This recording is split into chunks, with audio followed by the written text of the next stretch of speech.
എല്ലാവർക്കും industrial engineering module 4 part 8 എന്ന ഈ വീഡിയോ ഓൺലൈൻ ക്ലാസ്സിലേക്ക് സ്വാഗതം. കഴിഞ്ഞ രണ്ട് പാർട്ടുകളിലായി നമ്മൾ പാർട്ട് 6ലും 7ലുമായിട്ട് നമ്മൾ അക്സെപ്റ്റൻസ് സാമ്പിളിംഗ് എന്ന ടോപ്പിക് ഡിസ്കസ് ചെയ്യുന്നുണ്ടായിരുന്നു. കഴിഞ്ഞ ക്ലാസ്സിൽ അക്സെപ്റ്റൻസ് സാമ്പിളിങ്ങുമായി ബന്ധപ്പെട്ട സാമ്പിളിംഗ് പ്ലാനുകൾ എന്താണെന്ന് ഡിസ്കസ് ചെയ്തു. അപ്പോൾ അക്സെപ്റ്റൻസ് സാമ്പിളിങ്ങുമായി ബന്ധപ്പെട്ട കുറച്ചധികം കാര്യങ്ങൾ കൂടിയുണ്ട്. അത് നമുക്ക് ഈ ക്ലാസ്സിൽ ഡിസ്കസ് ചെയ്യാം.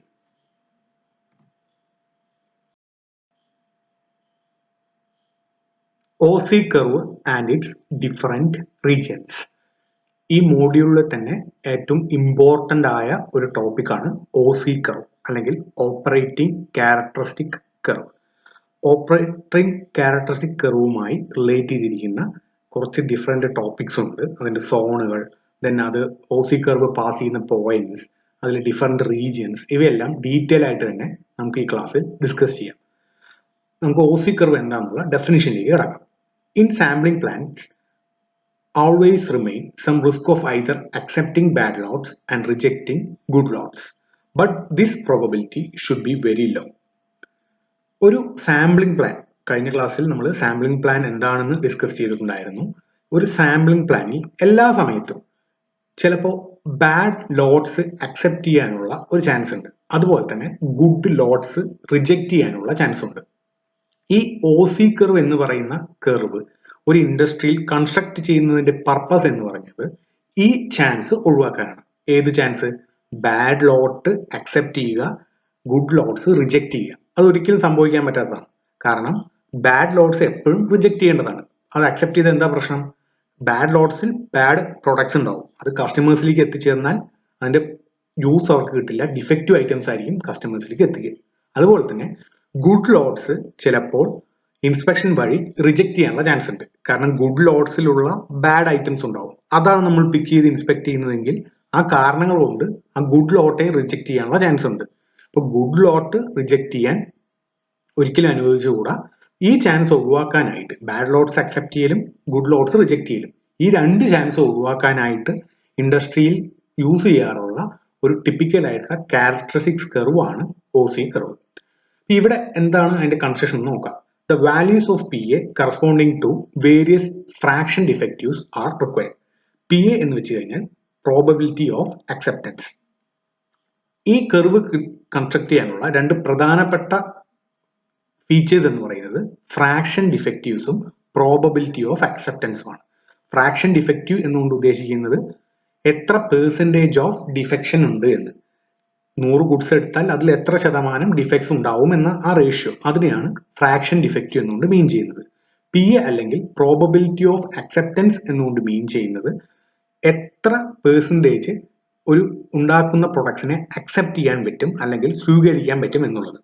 അതെന്താണെന്നുള്ളത് നമുക്ക് ആ കർവ് എക്സ്പ്ലെയിൻ ചെയ്യുമ്പോൾ ഞാൻ ഡീറ്റെയിൽ ആയിട്ട് പറയാം. നമ്മൾ സാധാരണ പോയിസൺ ഡിസ്ട്രിബ്യൂഷൻ എന്ന മാത്തമാറ്റിക്കൽ ടേബിൾ ഫോമിൽ നിന്നാണ് OC കർവ് ഉണ്ടാക്കിയെടുക്കാറുള്ളത്. OC കർവ് പ്രധാനമായിട്ട് 3 സോണുകളായിട്ട് ഡിവൈഡ് ചെയ്തിട്ടുണ്ട്. അതെന്തൊക്കെയാണെന്ന് നോക്കാം. First one acceptable quality region, second one indifferent quality region, third one objectionable quality region. ഈ 3 ക്വാളിറ്റി റീജിയൻ എന്താണെന്നുള്ളത് ഡീറ്റെയിൽ ആയിട്ട് തന്നെ നമുക്ക് ഡിസ്കസ് ചെയ്യാം. ദെൻ ഈ OC കർവ് എന്ന് പറയുന്ന ഈ കർവ് പ്രധാനമായിട്ടും 5 പോയിന്റ്സിലൂടെയാണ് പാസ് ചെയ്യുക. First one PA equal to 100% അല്ലെങ്കിൽ പ്രോബബിലിറ്റി ഓഫ് അക്സെപ്റ്റൻസ് എന്ന വാല്യൂ 100% എന്ന പോയിന്റിലൂടെ ഈ കർവ് പാസ് ചെയ്യും. Second point is acceptable quality level അല്ലെങ്കിൽ AQL എന്നുള്ള പോയിന്റിലൂടെയും OC കർവ് പാസ് ചെയ്യും. Third one PA equal to 50%. PA 100ലൂടെയും പാസ് ചെയ്യും, 50ലൂടെയും പാസ് ചെയ്യുന്നുണ്ട്. ദെൻ ഫോർത്ത് വൺ RQL അല്ലെങ്കിൽ റിജക്ഷൻ ക്വാളിറ്റി ലെവൽ. RQL എന്നുള്ള പോയിന്റിന് പറയുന്ന വേറൊരു പേരാണ് LTPD അല്ലെങ്കിൽ ലോട്ട് ടോളറൻസ് പെർസെന്റ് ഡിഫക്റ്റീവ്സ്. ഈ പേര് കേട്ട് നിങ്ങൾ ഭയപ്പെടേണ്ട കാര്യമില്ല, വളരെ സിമ്പിൾ ആയ കൺസെപ്റ്റ് ആണ്. OC കർവ് എന്താണെന്ന് വരയ്ക്കുമ്പോൾ നിങ്ങളുടെ മനസ്സിൽ തോന്നുന്ന സംശയങ്ങളെല്ലാം മാറും. Fifth one PA equal to 0%. അപ്പോൾ ഇവിടെ നോക്കുമ്പോൾ തന്നെ കാണാൻ പറ്റും ഈ 5 പോയിന്റിൽ 3 പോയിന്റ് പെർസെൻറ്റേജ് വാല്യൂസ് ആണ്. 100%, 50%, 0%. ഇത് കൂടാതെ OC കർവ് ആകെ 2 പോയിന്റിലൂടെ പാസ് ചെയ്യുന്നുള്ളൂ, AQLും RQLും. ഈ 5 പോയിന്റിലൂടെ പാസ് ചെയ്യുന്ന OC കർവിനെ പറയുന്ന പേര് 5 പോയിന്റ് OC കർവ് എന്നാണ്. ഇപ്പോൾ എക്സാമിന് സ്ഥിരമായി ചോദിക്കുന്ന ഒരു ഏരിയയാണ് OC കർവ് വരയ്ക്കുക, അത് എക്സ്പ്ലെയിൻ ചെയ്യുക എന്നുള്ളത്. OC കർവിന്റെ റെപ്രസെന്റേഷൻ എന്താണെന്ന് നോക്കാം.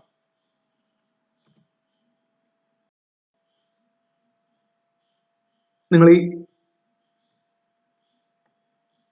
സ്ലൈഡിൽ കാണുന്ന ഫിഗറിനെയാണ് OC കർവ് എന്ന് പറയാറുള്ളത്.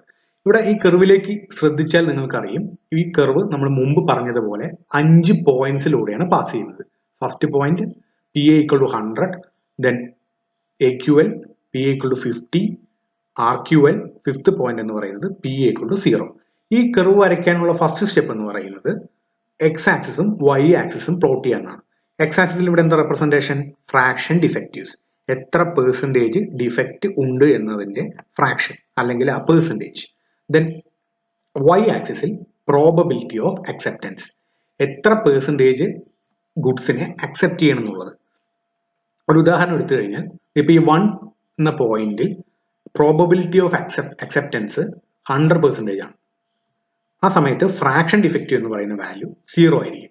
1 എന്നുള്ള പോയിന്റ് നിങ്ങൾ നേരെ താഴേക്ക് മൂവ് ചെയ്യുക, അപ്പൊ അവിടെ 0 ആണ് അവിടുത്തെ ഫ്രാക്ഷൻ ഡിഫക്റ്റീവ്സ്. അത് അണ്ടർസ്റ്റുഡ് ആയ കാര്യമാണ്. നിങ്ങൾ ഈ കർവിലേക്ക് നോക്കുക. ഈ കർവിലെ വലത് സൈഡിലേക്ക് നമ്മൾ മൂവ് ചെയ്യും തോറും, റൈറ്റ് സൈഡിലേക്ക് മൂവ് ചെയ്യും തോറും ഫ്രാക്ഷൻ ഡിഫക്റ്റീവ് കൂടി കൂടി വരികയാണ്. അതുപോലെ തന്നെ ഈ കർവ് മുകളിലേക്ക് പോകുന്തോറും പ്രോബബിലിറ്റി ഓഫ് അക്സെപ്റ്റൻസ് കൂടി കൂടി വരികയാണ്. ഫ്രാക്ഷൻ ഡിഫക്റ്റ് കൂടുന്തോറും സാധാരണഗതിയിൽ ഡിഫക്റ്റ് കൂടിക്കഴിഞ്ഞാൽ ആ ലോട്ട് അല്ലെങ്കിൽ ആ ഗ്രൂപ്പ് അക്സെപ്റ്റ് ചെയ്യാനുള്ള ചാൻസ് എന്താ ചെയ്യുക? കുറയല്ലേ ചെയ്യുക. ഡിഫക്റ്റ് കൂടിക്കഴിഞ്ഞാൽ അക്സെപ്റ്റ് ചെയ്യാനുള്ള ചാൻസും കുറയണം.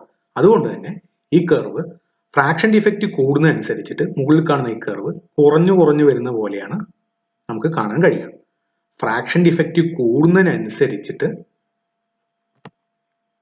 പ്രോബബിലിറ്റി ഓഫ് അക്സെപ്റ്റൻസ് എന്ന വാല്യൂ കുറയും. ഇതാണ് OC കർവിന്റെ ജനറൽ ആയിട്ടുള്ള ഫീച്ചർ. അപ്പൊ ഈ OC കർവ് ശ്രദ്ധിച്ചു നോക്കുമ്പോൾ നിങ്ങൾക്ക് ഡിഫറെന്റ് റീജിയൻസ് കാണാൻ പറ്റും. പോയിന്റ് 1 എന്ന് പറയുന്നത് ഓൾറെഡി ഞാൻ പറഞ്ഞതുപോലെ പോയിന്റ് 1 എന്ന് പറയുന്നത് PA = 100%. PA = 100% അല്ലെങ്കിൽ പ്രോബബിലിറ്റി ഓഫ് അക്സെപ്റ്റൻസ് എന്ന് പറയുന്നത് 100%. ആ പോയിന്റിൽ നിന്നാണ് OC കർവ് സ്റ്റാർട്ട് ചെയ്യുന്നത്. അടുത്ത പോയിന്റ് ഏതാണ്? Second point, which is AQL എന്ന point. AQL acceptable quality limit. ഈ 1 എന്ന പോയിന്റും 2 എന്ന പോയിന്റിനും ഇടയിലുള്ള കർവിന്റെ പോർഷൻ, ഈ മുകളിൽ കാണുന്ന ഫിഗർ ലൈനിനെയാണ് നമ്മൾ കർവ് എന്ന് പറയുന്നത്, OC കർവ് എന്ന് പറയുന്നത്. ആ OC കർവിലെ പോയിന്റ് 1നും പോയിന്റ് 2നും ഇടയിലുള്ള റീജിയനെ പറയുന്ന പേരാണ് എന്ത്? Acceptable quality region. അതാണ് ഫസ്റ്റ് റീജിയൻ, ഈ കർവിന്റെ പ്രധാനപ്പെട്ട ഫസ്റ്റ് റീജിയൻ. ഇനി പോയിന്റ് 2 എന്ന് പറയുന്നത് AQL എന്ന പോയിന്റ് ആണ്, അക്സെപ്റ്റബിൾ ക്വാളിറ്റി ലിമിറ്റ്. അതുവരെ ആയിരിക്കും ഈ അക്സെപ്റ്റബിൾ ക്വാളിറ്റി റീജിയൻ ഉണ്ടാകുക. അത് കഴിഞ്ഞാൽ ആ റീജിയൻ കഴിഞ്ഞു. ഈ സെക്കൻഡിലുള്ള റീജിയൻ ഏതാണ്? Indifferent quality region. ഈ ഇൻഡിഫറന്റ് ക്വാളിറ്റി റീജിയൻ എന്ന് പറയുന്നത് 2 എന്ന പോയിന്റ് മുതൽ 4 എന്ന പോയിന്റ് വരെയാണ്. 2 എന്ന പോയിന്റ് മുതൽ 4 എന്ന പോയിന്റ് വരെയാണ് ഇൻഡിഫറന്റ് ക്വാളിറ്റി റീജിയൻ കാണാൻ പറ്റുക. ഈ അതിന്റെ ഇടയിൽ 3 എന്നൊരു പോയിന്റ് ഉണ്ട്. 3 എന്ന പോയിന്റ് നമ്മൾ മുൻപ് ഡിസ്കസ് ചെയ്തിട്ടുണ്ടായിരുന്നു. PA = 50%. പ്രോബബിലിറ്റി ഓഫ് അക്സെപ്റ്റൻസ് 50% വരുന്ന ആ ഏരിയ, അത് ഈ ഏരിയയിലാണ് പെട്ടിട്ടുള്ളത്. ഇൻഡിഫറന്റ് ക്വാളിറ്റി റീജിയൻ എന്ന ഏരിയയിലാണ് പ്രോബബിലിറ്റി ഓഫ് അക്സെപ്റ്റൻസ് 50% ഉള്ള കേസ് ഉൾപ്പെടാറുള്ളത്. ദെൻ ഫോർത്ത് പോയിന്റ് LTPD അല്ലെങ്കിൽ RQL, റിജക്ഷൻ ക്വാളിറ്റി ലെവൽ. നിങ്ങൾക്ക് ഈ രണ്ട് പേരുകൾ കേൾക്കുമ്പോൾ തന്നെ മനസ്സിലാകാൻ കഴിയും എന്താ കൺസെപ്റ്റ് എന്ന്. AQL എന്ന് വെച്ച് കഴിഞ്ഞാൽ അക്സെപ്റ്റബിൾ ക്വാളിറ്റി ലിമിറ്റ്, RQL എന്ന് വെച്ച് കഴിഞ്ഞാൽ റിജക്ഷനബിൾ ക്വാളിറ്റി ലിമിറ്റ്. അതായത് ഈ ലൈന്, ഈ വെർട്ടിക്കൽ ആയിട്ടുള്ള ഈ ലൈന് മുകളിലുള്ള റീജിയൻ അക്സെപ്റ്റ് ചെയ്യുന്ന റീജിയൻ ആണ്. ഇവിടെ വരുന്ന, ഈ കേസിൽ വരുന്ന ഗുഡ്സിനെ എല്ലാം നമ്മൾ അതിന്റെ ലോട്ടുകളെല്ലാം നമ്മൾ അക്സെപ്റ്റ് ചെയ്യും. അതുപോലെ ഈ RQL എന്നുള്ള വെർട്ടിക്കൽ ലൈന് ശേഷമുള്ള ലോട്ടുകളെല്ലാം റിജക്റ്റ് ചെയ്യാൻ ചാൻസ് ഉള്ള ലോട്ടുകളായിരിക്കും. ഈ തേർഡ് റീജിയൻ എന്ന് പറയുന്നത് പോയിന്റ് 4 മുതൽ പോയിന്റ് 5 വരെയാണ്. ആ റീജിയനെ പറയുന്ന പേരാണ് ഒബ്ജക്ഷനബിൾ ക്വാളിറ്റി റീജിയൻ. ഈ പോയിന്റ് 4 എന്ന് പറയുന്നത് RQL ആണെന്ന് ഓൾറെഡി നമ്മൾ പറഞ്ഞു. പോയിന്റ് 5 എന്ന് പറയുന്നത് ലാസ്റ്റ് പോയിന്റ് ആണ്, കർവ് എൻഡ് ചെയ്യുന്ന പോയിന്റ്. 100% പ്രോബബിലിറ്റി അക്സെപ്റ്റൻസ് എന്നാണ് നമ്മൾ സ്റ്റാർട്ട് ചെയ്തത്. അതുകൊണ്ട് തന്നെ പ്രോബബിലിറ്റി ഓഫ് അക്സെപ്റ്റൻസ് 0 എന്ന പോയിന്റിലാണ് ഈ കർവ് എൻഡ് ചെയ്യുന്നത്. അപ്പൊ ഇവിടെ നിങ്ങൾക്ക് കാണാൻ കഴിയുന്നത് OC കർവിന്റെ റെപ്രസെന്റേഷനും അതിന്റെ ഡിഫറെന്റ് റീജിയൻസ് ആണ്. ഇനി ഇത് കൂടാതെ നിങ്ങൾ രണ്ട് പ്രധാനപ്പെട്ട ടേംസ് ഇവിടെ കണ്ടിട്ടുണ്ടാവും. പ്രൊഡ്യൂസേഴ്സ് റിസ്ക് എന്നൊരു ടേമും കൺസ്യൂമേഴ്സ് റിസ്ക് എന്നുള്ള റീജിയൻ എന്നുള്ള ടേം. ഈ പ്രൊഡ്യൂസേഴ്സ് റിസ്ക് എന്നുള്ള ഏരിയ വരുന്നത് അക്സെപ്റ്റബിൾ ക്വാളിറ്റി റീജിയനിലാണ്. ഫസ്റ്റ് റീജിയനിലാണ് പ്രൊഡ്യൂസേഴ്സ് റിസ്ക് എന്ന കൺസെപ്റ്റ് കാണാൻ കഴിയുക. അതുപോലെ കൺസ്യൂമേഴ്സ് റിസ്ക് എന്നുള്ളത് third region objectionable quality region എന്ന റീജിയനിലാണ് കാണാൻ കഴിയുക. ഈ രണ്ട് ടേം എന്താണെന്ന് നമുക്ക് അടുത്ത സ്ലൈഡുകൾ ഡിസ്കസ് ചെയ്യാം. നിങ്ങൾ ശ്രദ്ധിക്കേണ്ട കാര്യം, ഈ OC കർവ് വരയ്ക്കാൻ വളരെ നിങ്ങൾ ബൈഹാർട്ട് ചെയ്യേണ്ട കാര്യമാണ്. സ്ഥിരമായി ചോദിക്കുന്നതാണ്. ഈ OC കർവ് വരച്ച് എക്സ്പ്ലെയിൻ ചെയ്യുക എന്നുള്ളത് എക്സാമിന് സ്ഥിരമായി ചോദിക്കുന്ന ഏരിയയാണ്. അതുപോലെ തന്നെ ഈ പോയിന്റ്സ് മാർക്ക് ചെയ്യുക.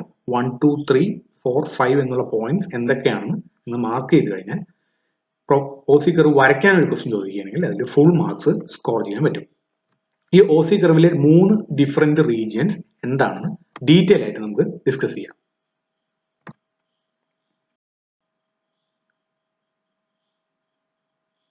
Regions in OC curve. OC കർവിൽ പ്രധാനമായും 3 റീജിയൻസ് ഉണ്ട് എന്ന് നമ്മൾ ഡിസ്കസ് ചെയ്തു. അതിലെ ഫസ്റ്റ് റീജിയൻ ആയ അക്സെപ്റ്റബിൾ ക്വാളിറ്റി റീജിയൻ എന്താണെന്ന് നോക്കാം.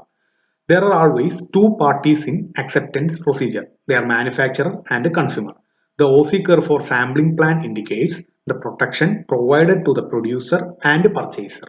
There, they should come to an agreement and decide acceptable quality level AQL and rejection quality level RQL.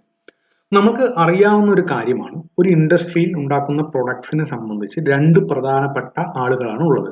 ഒന്ന് പ്രൊഡ്യൂസറും ഒന്ന് കൺസ്യൂമറും. ഇൻഡസ്ട്രിയിൽ ഉണ്ടാക്കുന്ന പ്രൊഡക്ട്സ് ഉണ്ടാക്കുന്ന ആളുകളെ നമ്മൾ പ്രൊഡ്യൂസേഴ്സ് എന്ന് പറയും. ആ ഉണ്ടാക്കിയ പ്രൊഡക്ട്സ് വിറ്റുപോയി അത് കൺസ്യൂം ചെയ്യണം. അത് കൺസ്യൂം ചെയ്യുന്ന ആളുകളെ കൺസ്യൂമേഴ്സ് എന്ന് പറയും.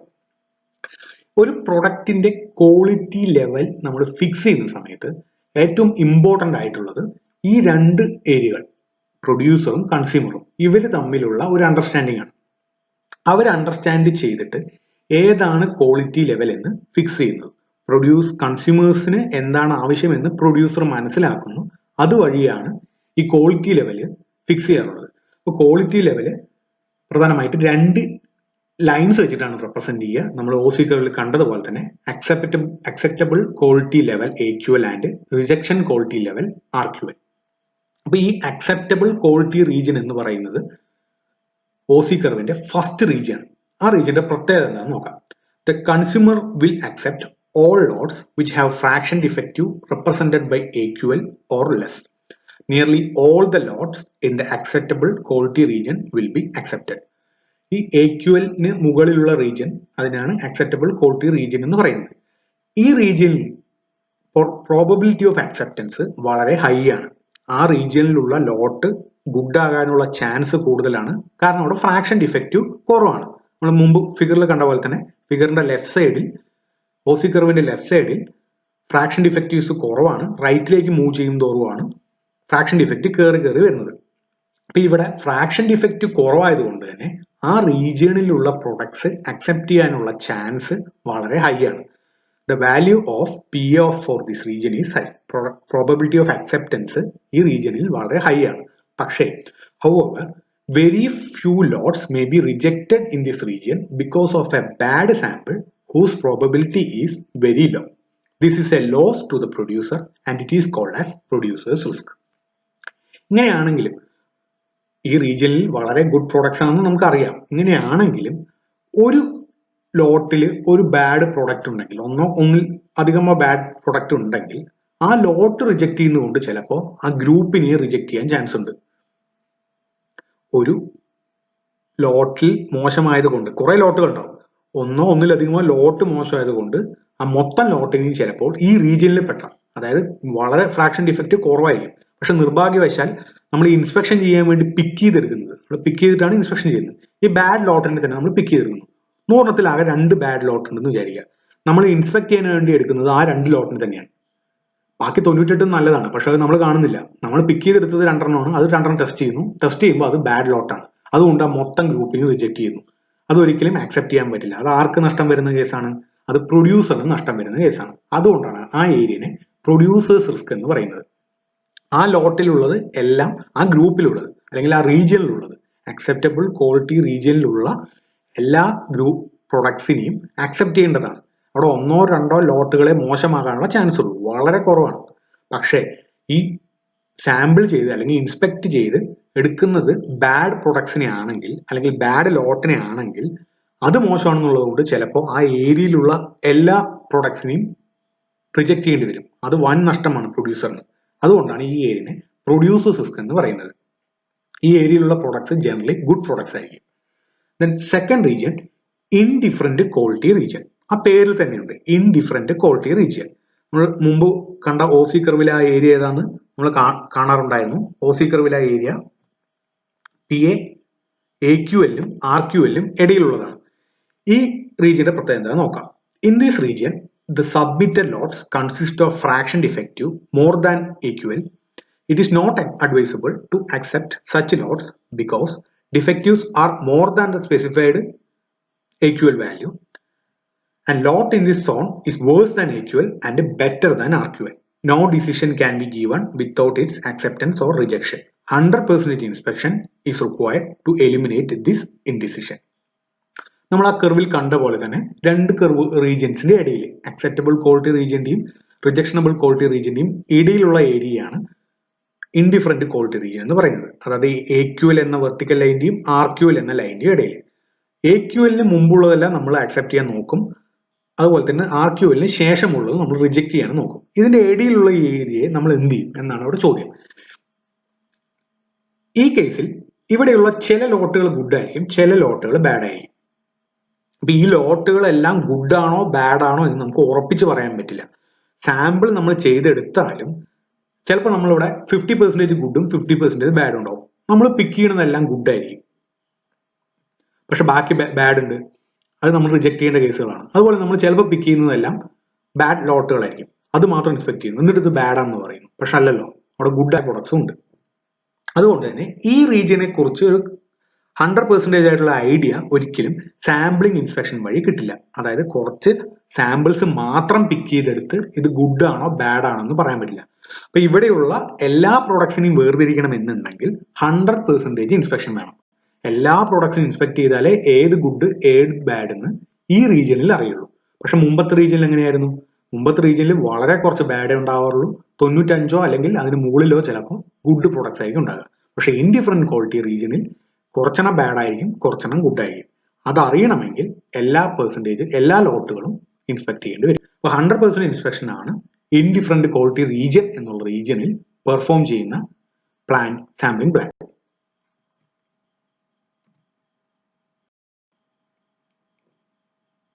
ഓസി കർവിലെ തേർഡ് ഇമ്പോർട്ടന്റ് റീജിയൻ ആണ് ഒബ്ജക്ഷണബിൾ ക്വാളിറ്റി റീജിയൻ. അത് തേർഡ് റീജിയൻ എന്നുള്ള reason RQL line, rejectable quality ലൈന് ശേഷമുള്ള റീജിയൻ ആണ്. അതിന്റെ പ്രത്യേകത എന്താണെന്ന് നോക്കാം. The quality of lots submitted in this region are considered to be unsatisfactory. They have defectives more than RQL. Nearly all the lots will be rejected.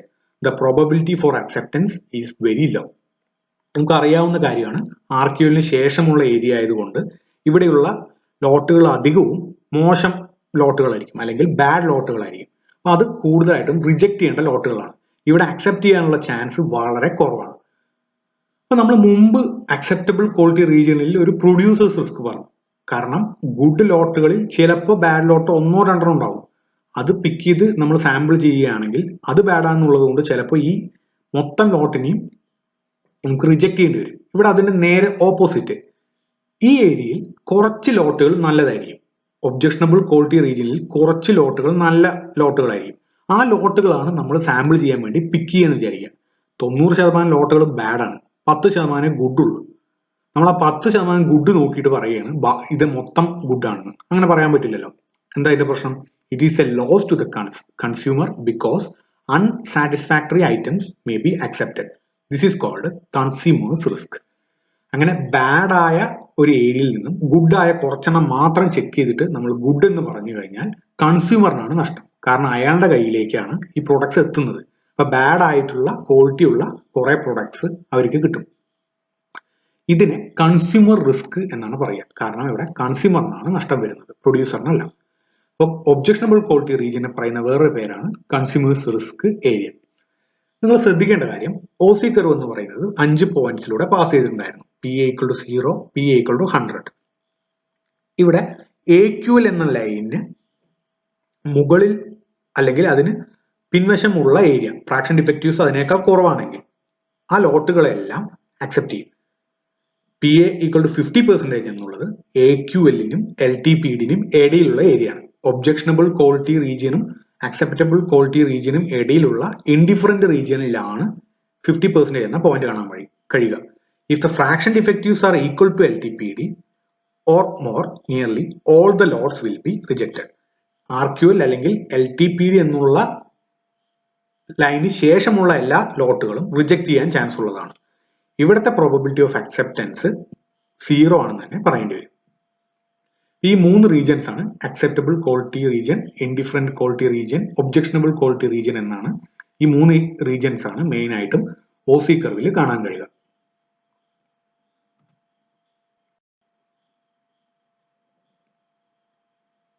OC കർവിൽ നമ്മൾ represent ചെയ്ത 2 പ്രധാനപ്പെട്ട റിസ്കുകൾ പ്രൊഡ്യൂസേഴ്സ് റിസ്ക്കും കൺസ്യൂമേഴ്സ് റിസ്ക്കും. അതെന്താണെന്ന് നമുക്ക് ഡീറ്റെയിൽ ആയിട്ട് നോക്കാം. ഇത് ചിലപ്പോൾ ഒരു 6 മാർക്ക് ക്വസ്റ്റ്യൻ ആയിട്ട് explain the difference between producer's risk and consumer's risk എന്ന് ചോദിക്കാറുണ്ട്. അപ്പോൾ എന്താണെന്ന് നോക്കാം. Producer's risk. The probability of acceptance is very high for the lots submitted for inspection with fraction defectives specified by AQL or less. These lots are considered to be good lots. In fact, all such lots are to be accepted. നമ്മൾ മുമ്പ് discuss ചെയ്ത അതേ കാര്യം തന്നെയാണ്. ഈ ഏരിയയിലുള്ള AQL എന്നുള്ള line മുകളിലുള്ള ഏരിയ, AQL എന്ന വെർട്ടിക്കൽ ലൈന് പിൻവശമുള്ള ഏരിയകളെല്ലാം നമ്മൾ അക്സെപ്റ്റ് ചെയ്യേണ്ട ഏരിയ ആണ്. അവിടെ വളരെ ചെറിയ പെർസെൻറ്റേജ് ലോട്ടുകൾ മാത്രമേ ബാഡ് ആയിട്ടുള്ളൂ, ബാക്കിയെല്ലാം ഗുഡ് ലോട്ടുകളാണ്. ഈ കേസിലും നമ്മൾ പിക്ക് ചെയ്യുന്നത്, സാമ്പിൾ ചെയ്ത് പിക്ക് ചെയ്തെടുക്കുന്നത് ഒരു ബാഡ് ലോട്ടിനെ ആണെങ്കിൽ ആ ബാഡ് ലോട്ട് കാരണം അവിടെയുള്ള ഗുഡ് ലോട്ടുകളെല്ലാം ചിലപ്പോൾ റിജക്ട് ചെയ്യേണ്ടി വരും. അത് നമ്മൾ മുമ്പ് പറഞ്ഞതുപോലെ തന്നെ it is a loss to the producer. Therefore producer has to suffer and tolerate this risk. Producer ഉണ്ടാക്കുന്ന എല്ലാം ഗുഡ് പ്രോഡക്ട്സ് ആണ്. 90% പ്രോഡക്ട്സും അല്ലെങ്കിൽ 95% പ്രോഡക്ട്സും ഗുഡ് പ്രോഡക്ട്സ് ആണ്. 5% ബാഡ് പ്രോഡക്ട്സ് ഉള്ളൂ. ആ 5%-ൽ നിന്നും ഒന്ന് പിക്ക് ചെയ്തിട്ട് പറയുകയാണ് ഈ 100% പ്രോഡക്ട്സും ബാഡ് ആണ്. അപ്പോൾ പ്രൊഡ്യൂസറിന് ഒരു വലിയ നഷ്ടം തന്നെയാണ്. അതുകൊണ്ടാണ് ഇതിനെ പ്രൊഡ്യൂസേഴ്സ് റിസ്ക് എന്ന് പറയുന്നത്. AQL എന്ന ലൈനിന് മുകളിലുള്ള ഏരിയ, അതായത് അക്സെപ്റ്റബിൾ ക്വാളിറ്റി റീജിയൻ, ആ റീജിയണിലാണ് പ്രൊഡ്യൂസേഴ്സ് റിസ്ക് കാണാൻ കഴിയുക. ഈ പ്രൊഡ്യൂസേഴ്സ് റിസ്ക് എന്ന് പറയുന്നത് പ്രൊഡ്യൂസറിന് വളരെ നഷ്ടമുണ്ടാക്കുന്ന ഒരു സ്ട്രാറ്റജിയാണ്. The producer can reduce his risk by producing a better quality products specified by AQL. The cost of manufacturing may increase to produce better quality product specified by AQL. The producer's risk may be 55% for certain sampling plan. Producer's risk സാധാരണ 5% പറയാറുള്ളത്. 95% good products ആയിരിക്കും, 5% മാത്രമേ bad ഉണ്ടാവുള്ളൂ. അതുകൊണ്ട് അയാളുടെ risk എന്ന് പറയുന്നതും 5% ഉണ്ടാവാറുള്ളൂ. ഇവിടെ ശ്രദ്ധിക്കേണ്ട കാര്യം, ഈ പ്രൊഡ്യൂസർ റിസ്ക് കുറയ്ക്കാൻ വേണ്ടി ചെയ്യേണ്ട കാര്യം എന്താണെന്ന് വെച്ച് കഴിഞ്ഞാൽ പ്രൊഡ്യൂസർ എപ്പോഴും വളരെ ഗുഡ് പ്രോഡക്ട്സ് ഉണ്ടാക്കാൻ ശ്രമിക്കും. കാരണം 100% ഗുഡായി കഴിഞ്ഞാൽ ഒരു കാരണവശാലും അയാളുടെ പ്രൊഡക്ട്സ് ഒന്നും ഇൻസ്പെക്ഷൻ ചെയ്ത് കഴിഞ്ഞാൽ റിജക്റ്റ് ചെയ്യില്ല. അതുകൊണ്ട് പ്രൊഡ്യൂസർ റിസ്ക് ഒഴിവാക്കാൻ വേണ്ടി പ്രൊഡ്യൂസർ എപ്പോഴും ഗുഡ് ക്വാളിറ്റി പ്രൊഡക്ട്സ് ഉണ്ടാക്കാൻ ശ്രമിക്കും. Consumers risk. മുമ്പ് പറഞ്ഞ പ്രൊഡ്യൂസർ റിസ്കിന്റെ നേരെ ഓപ്പോസിറ്റ് ആയ ടേമാണ് കൺസ്യൂമർ റിസ്ക്. കൺസ്യൂമർ റിസ്ക് സാധാരണയായി ഒബ്ജക്ഷണബിൾ ക്വാളിറ്റി റീജിയനിലാണ് കാണുക എന്ന് നമ്മൾ ഡിസ്കസ് ചെയ്തിട്ടുണ്ടായിരുന്നു. എന്താണ് കൺസ്യൂമർ റിസ്ക് എന്ന് നോക്കാം. The product submitted for inspection with fraction defectives equal to LTPD or more are to be rejected. Their quality is unsatisfactory and deserves rejection, but no sampling plan exit which can discriminate perfectly. LTPD അല്ലെങ്കിൽ RQL, ലോട്ട് tolerance perfect defective അല്ലെങ്കിൽ rejection quality level, ആ വെർട്ടിക്കലായ line ശേഷമുള്ള area, അതിനെ നമ്മൾ objectionable quality region എന്ന് പറഞ്ഞിട്ടുണ്ടായിരുന്നു. ആ ഏരിയയിൽ വരുന്ന ലോട്ടുകളെല്ലാം നമ്മൾ റിജക്റ്റ് ചെയ്യേണ്ടതാണ്. പക്ഷെ ഇവിടെ അതിലെ ലോട്ടുകളെല്ലാം അധികവും ബാഡ് ലോട്ടുകളായിരിക്കും. പക്ഷെ ഇവിടെ 1-2 ഗുഡ് ലോട്ടുകൾ ഉണ്ടാവും. ചിലപ്പോൾ നമ്മൾ സാമ്പിൾ ചെയ്ത് അല്ലെങ്കിൽ ഇൻസ്പെക്ഷൻ ചെയ്യാൻ വേണ്ടി പിക്ക് ചെയ്തെടുക്കുന്നത് ആ ബാഡ് ലോട്ട്, ആ ഗുഡ് ലോട്ടിനെ ആയിരിക്കും. ആ ഗുഡ് ലോട്ട് ഓക്കെ എന്നുകൊണ്ട് നമ്മൾ പറയുകയാണ് ആ റീജിയനിലുള്ള എല്ലാ ലോട്ടുകളും നല്ലതാണ്. പക്ഷെ ശരിക്കും അങ്ങനെയല്ല. കാരണം ആ ലോട്ടിൽ, ആ ഗ്രൂപ്പിൽ 90% ബാഡ് ലോട്ടാണെന്ന് വിചാരിക്കുക, 10% ഗുഡ് ഉള്ളൂ. ആ 10% ഗുഡുള്ള ഏതെങ്കിലും ഒന്ന് നമ്മൾ പിക്ക് ചെയ്തിട്ട് പറയുകയാണ് ഇത് ഓക്കെയാണ്, അതുകൊണ്ട് ഈ ഗ്രൂപ്പ് മൊത്തം ഓക്കെയാണ് എന്ന് പറയുന്നു. പക്ഷെ അത് പ്രശ്നമല്ലേ, കാരണം ആ റീജിയനിലുള്ള 90% ബാഡ് ലോട്ട്സ് ആണ്. ഇങ്ങനെയുള്ള ലോട്ടുകൾ ഓക്കെ എന്ന് പറഞ്ഞ് കൺസ്യൂമറിൽ എത്തിക്കഴിഞ്ഞാൽ അത് കൺസ്യൂമറിനാണ് risk. The consumer has to tolerate this risk. Consumer's risk is a probability of defective lots being accepted which otherwise would have been rejected. Consumer reject ചെയ്യേണ്ട ചാൻസ് ഉള്ള ലോട്ടുകളെ ഈ കൺസ്യൂമർ റിസ്ക് എന്നുള്ള ഏരിയയിൽ വന്നതുകൊണ്ട് അക്സെപ്റ്റ് ചെയ്യേണ്ടി വന്നു. For certain sampling plans P equal to 10%.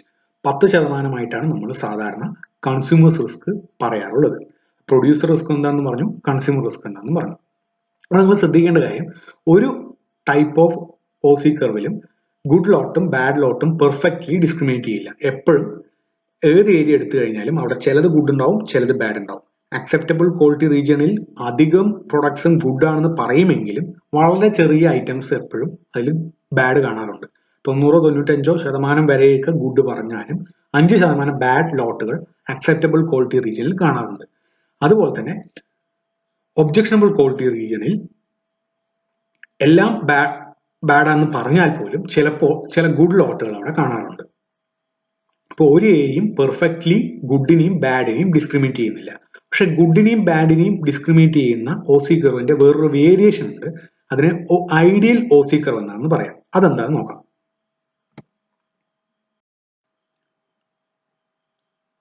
Ideal Aussie curve നമ്മൾ മുമ്പ് ഡിസ്കസ് ചെയ്ത ഓസി കർവിനെ ജനറൽ ഓസി കർവ് എന്നാണ് പറയുക. ഇതിലൊരു ഐഡിയൽ ആയ ഒരു സിറ്റുവേഷനിൽ കാണാൻ കഴിയുന്ന ഓസി കർവിനെയാണ് ഐഡിയൽ ഓസി കർവ് എന്ന് പറയാം. ആ സിറ്റുവേഷൻ എന്താണെന്ന് നോക്കാം. This Aussie curve discriminate perfectly between good and bad lots. വളരെ ഗുഡായ ലോട്ടുകളെയും ബാഡായ ലോട്ടുകളെയും എക്സാക്റ്റ് ആയിട്ട് ഡിസ്ക്രിമിനേറ്റ് ചെയ്യുന്ന ഏരിയയാണ് ഐഡിയൽ ഓസി കർവ് എന്ന് പറയുന്നത്. ഒരു എക്സാമ്പിൾ നോക്കാം. Suppose AQL is 2%. All the lots having up to 2% will be accepted and all the lots submitted more than 2% defective will be rejected. താഴെ കാണുന്ന ഈ ഓസി കർവിലേക്ക് ശ്രദ്ധിക്കുക. ഇവിടെ AQL എന്നുള്ളത് ഫ്രാക്ഷൻ ഡിഫക്റ്റീവ് എന്നുള്ളത് എക്സിൽ പ്ലോട്ട് ചെയ്തിട്ടുണ്ട്, വൈയിൽ പ്രോബബിലിറ്റി ഓഫ് അക്സെപ്റ്റൻസ് പ്ലോട്ട് ചെയ്തിട്ടുണ്ട്. AQL എന്നുള്ളത് 2% അല്ലെങ്കിൽ 0.02 ആണെന്ന് വിചാരിക്കുക. ഈ ഡിഫക്റ്റീവിന് ശേഷമുള്ള എല്ലാ ലോട്ടുകളും 2%-ൽ കൂടുതൽ ഡിഫക്ട്സ് ഉള്ള ലോട്ടുകളെയെല്ലാം റിജക്റ്റ് ചെയ്യുന്നു. പക്ഷെ 2%-ൽ താഴെ മാത്രം ഡിഫക്റ്റുകളുള്ള ലോട്ടുകളെല്ലാം അക്സെപ്റ്റ് ചെയ്യുന്നു. ഇവിടെ ഗുഡിനെയും ബാഡിനെയും എക്സാക്റ്റ് ആയിട്ട് ഡിസ്ക്രിമിനേറ്റ് ചെയ്യുന്നു. ഈ ലൈനിൽ നിങ്ങൾ ഈ കാണുന്ന ഈ വെർട്ടിക്കൽ ലൈനിന് ശേഷമുള്ളതെല്ലാം റിജക്ഷൻ ആണ്, ഇതിന് മുമ്പുള്ളതെല്ലാം അക്സെപ്റ്റൻസ് ആണ്. ഇതിനെയാണ് ഐഡിയൽ ഓസി കർവ് എന്ന് പറയുന്നത്. ഈ റെക്ടാംഗിൾ ഫോമിൽ റെപ്രസെന്റ് ചെയ്യാൻ പറ്റുന്ന ഒറ്റ ഏരിയ മാത്രമേ ഇവിടെ ഉണ്ടാവുള്ളൂ. ഇവിടെ ഒരു അക്സെപ്റ്റബിൾ ക്വാളിറ്റി റീജിയൻ മാത്രമേ ഉള്ളൂ, അതിനുശേഷം എല്ലാം റിജക്ഷൻ ആണ്. മുമ്പ് കണ്ട ഓസി കർവ് പോലെ 3 ഡിഫറെന്റ് ഏരിയസ് ഉണ്ടാവില്ല. ഇതിനെയാണ് ഐഡിയൽ ഓസി കർവ് എന്ന് പറയുന്നത്. ഒരു സാമ്പിളിംഗ് പ്ലാനിനും ഇങ്ങനത്തെ ഒരു ഓസി കർവ് ഉണ്ടാവില്ല. നിങ്ങൾ ഐഡിയൽ എഞ്ചിൻ എന്ന് എഞ്ചിൻ പഠിക്കുന്ന സമയത്ത് പറയുന്നുണ്ടായിരുന്നു, മാക്സിമം എഫിഷ്യൻസി അതിനാണെന്ന് പറയും. അതുപോലെ തന്നെയാണ് ഇവിടെ ഐഡിയൽ ഓസി കർവ് ഒരിക്കലും സാമ്പിളിംഗ് പ്ലാനുകളിൽ കാണാൻ പറ്റില്ല. പക്ഷേ this type of perfect discrimination is only possible through 100% inspection. 100% inspections നടത്തുന്ന കേസുകളിൽ മാത്രമേ നമുക്ക് ഈ ഐഡിയ വെച്ച് ഈ കർവ് പ്ലോട്ട് ചെയ്യാൻ പറ്റുള്ളൂ. ഐഡിയൽ ഓസി കർവ് എന്ന കർവ് 100% ഇൻസ്പെക്ഷൻ നടത്തിയാൽ മാത്രമേ ചെയ്യാൻ പറ്റുള്ളൂ. കാരണം എല്ലാ ലോട്ടും ഗുഡ് ആണോ ബാഡ് ആണോ എന്ന് അറിയണം. എങ്കിൽ മാത്രമേ കറക്റ്റ് ആയിട്ട് അത് ഗുഡ് ബാഡ് എന്ന രീതിയിൽ തിരിക്കാൻ പറ്റുകയുള്ളൂ. അല്ലാത്ത കേസ് എടുത്തു കഴിഞ്ഞാൽ എല്ലാ സമയത്തും ചിലപ്പോൾ ഗുഡുകളുടെ ഇടയിൽ ഒരു ബാഡ് ഉണ്ടാവും, നമ്മൾ അക്സെപ്റ്റബിൾ ക്വാളിറ്റി റീജിയനിൽ കണ്ട പോലെ. ബാഡുകളുടെ ഇടയിൽ ഒരു ഗുഡ് ഉണ്ടാവും, അത് നമ്മൾ ഒബ്ജക്ഷണബിൾ ക്വാളിറ്റി റീജിയനിൽ കണ്ട പോലെ. ഇതുപോലെയുള്ള ഒരു കർവ് 100% ഇൻസ്പെക്ഷൻ നടത്തിയാൽ മാത്രമേ നമുക്ക് പ്ലോട്ട് ചെയ്യാൻ പറ്റുകയുള്ളൂ. അപ്പൊ ഇന്നത്തെ ക്ലാസ്സിൽ നമ്മൾ ഓസി കർവ് എന്താണെന്ന് ഡിസ്കസ് ചെയ്തത്. ആദ്യം ജനറൽ ഓസി കർവ് ഡിസ്കസ് ചെയ്തു, അതിന്റെ ഏരിയാസ് ഡിസ്കസ് ചെയ്തു, ഒപ്പം തന്നെ regions, then producer risk and consumer's risk, then finally ideal Aussie curve എന്താണെന്ന് ഡിസ്കസ് ചെയ്തു. ഈ ഓസി കർവ് എന്നതോടുകൂടി നമ്മുടെ ഈ മോഡ്യൂൾ ഇവിടെ ഫിനിഷ് ചെയ്തിരിക്കുകയാണ്. ഈ മോഡ്യൂളിൽ നമ്മൾ പ്രധാനമായും 3 ഏരിയാസ് ആണ് ഡിസ്കസ് ചെയ്തത്: estimation and costing, depreciation, then acceptance sampling. ഇതിൽ കോസ്റ്റിംഗിന്റെ കുറച്ച് പ്രോബ്ലംസ് ഡിസ്കസ് ചെയ്തു, ഡിപ്രീസിയേഷന്റെ പ്രോബ്ലംസും ഡിസ്കസ് ചെയ്തു. ഈ മോഡ്യൂള് നിങ്ങൾ ശ്രദ്ധയോടെ കേൾക്കുക. ഇന്നത്തെ ക്ലാസ് പെർട്ടിക്കുലർലി 1-2 തവണ കേൾക്കുക. ഏതെങ്കിലും ഏരിയ ഡിഫിക്കൽട്ട് ആണ് തോന്നുകയാണെങ്കിൽ റിപ്പീറ്റായി കേട്ട് കഴിഞ്ഞാൽ നിങ്ങൾക്ക് അതിന്റെ കൺസെപ്റ്റ്സ് ക്ലിയർ ആവും. ഈ മോഡ്യൂൾ ഫിനിഷ് ചെയ്തിരിക്കുകയാണ്. ഈ മോഡ്യൂൾ എക്സാമിന് ചോദിക്കുന്ന കുറേ ഏരിയാസ് ഉള്ള മോഡ്യൂളാണ്. OC കർവ്, ഡിപ്രിസിയേഷൻ എല്ലാം ഇമ്പോർട്ടൻ്റ് ആണ്. So thank you.